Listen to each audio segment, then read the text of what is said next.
Hello student, welcome back. आपका Sharma sir आज है एक नया क्वेश्चन लेकर। चैप्टर आप लोगों को चल रहा है polynomials and factorisations, okay, for CBSE and ICSE boards. Okay, very very important chapter factorise. Okay, तो चलते हैं सम के तरफ। क्या दिया है क्वेश्चंस?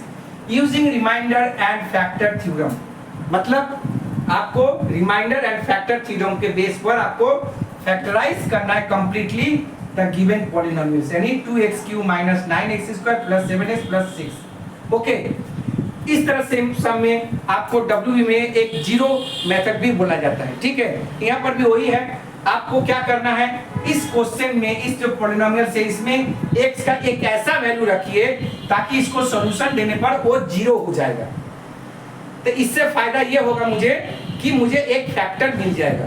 अब उस फैक्टर से इस फैक्टर को हम लोग डिवाइड करेंगे तो एक अनदर फैक्टर मिल जाएगा, ठीक है। तो चलिए हम लोग डिस्कस करते हैं, करते करते आप लोग सम भी करते हैं। तो क्या दिया हुआ है आपका पॉलिनोमियल्स क्या है? fx equal to 2x cube minus 9x square plus 7x plus 6। Okay, तो मैं यहाँ पर रख रहा हूँ x का वैल्यू 2 रख रहा हूँ। ओके, तो मुझे लग रहा है 2 हो जाएगा। तो चलिए देखते हैं, मैंने मल्टीप्लाई कर लिया कैलकुलेट। तो क्या होगा 2 डॉट 2 का क्यूब माइनस 9 डॉट 2 का square plus 7 dot 2 plus 6। Okay, तो 2 का क्यूब 8 होता है, 8 2 जा 16 माइनस 2 2 जा 4 4 9 जा 36 प्लस 7 2 जा 14 प्लस 6। तो देखिए 14 प्लस 6 20, 20 प्लस 16 36 माइनस 36। तो क्या हो गया आपका 0। तो इसका मतलब क्या हुआ, हम लोग जो x का जो वैल्यू हम लोगों ने रखा वो करेक्ट है, बिकॉज ऑफ दिस इज 0, ये 0 आ गया है, ठीक है। ये प्रूव कर रहा है कि कंप्लीट डिविजिबल है। तो सो क्या होगा, तो अगर यहां पर लिखेंगे the given polynomial will be 0 if x equal to 2। अगर x इक्वल टू 2 है तो गिवन पॉलिनोमियल जो है वो 0 हो जाएगा। तो देन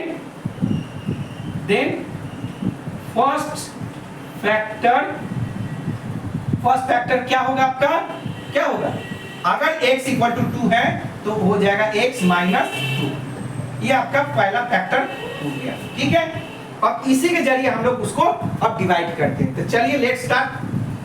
x माइनस 2 पॉलिनोमियल्स क्या है? 2x cube minus 9x square plus 7x plus 6। Okay, ये क्वेश्चन नंबर 2 है, ठीक है। और अब चलते हैं डिवाइड की तरफ। यहाँ 2x क्यूब है, यहाँ x है, तो क्या करेंगे 2x स्क्वायर। तो क्या होगा 2x क्यूब माइनस 2 2 जा 4 4x स्क्वायर। ओके, ध्यान से आप लोग ये क्लास 7 8 में भी डिवाइड सीखे हो, तो इसलिए मैं ज्यादा कोई कुछ लेक्चर नहीं दे रहा हूँ, बस डायरेक्ट सम पे आ रहा हूँ, ठीक है। तो देखिए ये रेड्यूस हो गया। अब यहाँ प्लस है, यहाँ माइनस है, तो माइनस क्या बिगर है, तो क्या होगा minus 5x square plus 7x plus 6। Okay, तो अब यहाँ माइनस 5x स्क्वायर है, इसका मतलब क्या होगा माइनस 5x से मल्टीप्लाई करना पड़ेगा।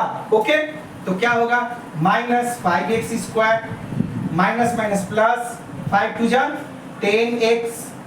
ओके, देख लीजिए यहाँ साइन चेंज कर दीजिए, यहाँ भी साइन चेंज कर दीजिए, तो ये रिड्यूस हो गया माइनस 10x मतलब बड़ा, तो क्या होगा माइनस 3x प्लस 6। ओके, अब कितना से जाएगा माइनस 3 से जाएगा, तो क्या होगा minus 3x minus minus plus 6 हो गया। ओके, ये हो गया साइन चेंज आपका, ये रिड्यूस हो गया।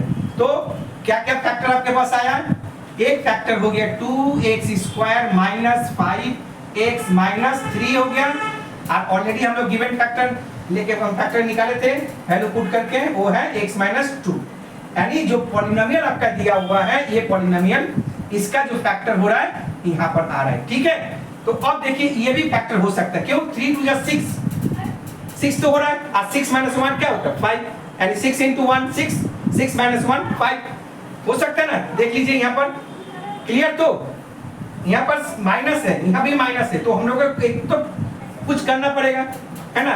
तो अगर दोनों अगर करते हैं 3 माइनस 2, 2 माइनस 3, तो क्या होगा, साइन चेंज होगा। तो क्या करेंगे, ध्यान से देखिए, 2x square minus x 6 minus 1 minus 3।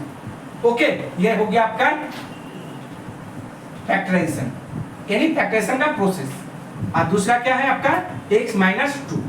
तो क्या होगा यहाँ पर 2x square minus 6x plus x minus 3। Okay, जब भी आपका दोनों तरफ माइनस होता है तो याद रखिएगा ये बीच वाला जो है सामने हमेशा माइनस होगा, याद रखिएगा, बहुत इंपॉर्टेंट है। x माइनस 2, नहीं तो कोई बोल रहा है सर 3 प्लस 2 भी तो 5 होता है ना, 3 प्लस 2 भी 5 होता है। तो 3 प्लस 2 अगर करते तो देखिए यहाँ पर भी साइन आ जाएगा। तो जब ये एक तरफ आपका क्या होगा, साइन हो जाएगा, एक तरफ हो जाएगा प्लस, तो नहीं आएगा। तो इस चीज को ध्यान दीजिएगा, है फैक्टराइजेशन में हमेशा थोड़ा सा सचेत रहना है। तो आगे चलते हैं, तो क्या होगा यहाँ पर 2x कॉमन हो जाएगा, यहाँ पर 2x कॉमन लेंगे तो क्या होगा x माइनस 3 हो जाएगा, प्लस 1 कॉमन लेंगे तो x माइनस 3 हो जाएगा। ठीक है, तो देखिए ये ओके, और x माइनस 2 तो ऑलरेडी है यहाँ पर। तो और क्या निकलेगा आपका 2x प्लस 1 और x माइनस 3 और x माइनस 2। ये आपका फैक्टराइजेशन कंप्लीटली निकल गया। ठीक है, तो देखिए सम में आपका कोई ज्यादा हार्ड नहीं था, बस थोड़ा सा वैल्यू आपको पुट करना है, बनाना है। ठीक है, तो पहला फैक्टर क्या था, फैक्टर तो पॉलिनोमियल को दिया गया है। पहला हम लोग को केस करना था क्या कि x का ऐसा वैल्यू आपको पुट करना है तो जो पॉलिनोमियल दिया गया है वो आपका 0 हो जाएगा। तो मैंने आपका 2 रख दिया। याद रखिएगा पॉलिनोमियल में कभी-कभी होता है आपका 3 वैल्यू लेके चलते हैं हम लोग, अक्सर आपका 3 ही वैल्यू। एक क्या होता है, एक 1, एक -1, एक 2, एक -2, एक 3, -3। इसके अंदर ही आपका सब हो जाता सॉल्यूशन। बस इसको दिमाग में रखिएगा। उससे ज्यादा होता है तो बहुत थोड़ा गड़बड़ नहीं आता है, एग्जाम में नहीं पाएगा वो, आप 11 12 में आपका आता है। लेकिन आपका इसका यहाँ तक क्लास 10 तक जो है 1 -1 2 -2 3 -3, बस एक प्लस एक माइनस, एक प्लस एक माइनस, बस उसी को लेकर हम लोग चलते हैं और कोई बात नहीं। तो हमेशा याद रखिए इसी तीनों को बीच में आपको लेके चलना है और कोई बार वैल्यू पुट करने की जरूरत नहीं है। ठीक है, तो मैंने हम लोगों ने यहाँ 2 रख के इसको 0 बना दिया। तो पहला फैक्टर भी हमको निकल गया, फिर फैक्टर से पॉलिनोमियल से इसको डिवाइड किया गया तो सेकंड फैक्टर आपका निकल गया। सेकंड फैक्टर का फिर मैंने फैक्टर्स पॉसिबल है इसलिए उसको भी फैक्टराइज किया, तो उसके बाद ये कंप्लीटली आ गया। ठीक है, उम्मीद करते हैं आपको ये सम ठीक लगा। अगर ठीक लगा तो चैनल को लाइक एंड सब्सक्राइब जरूर करिए ताकि आपको इस तरह के सम मिल सके। Okay students, Radhe Radhe.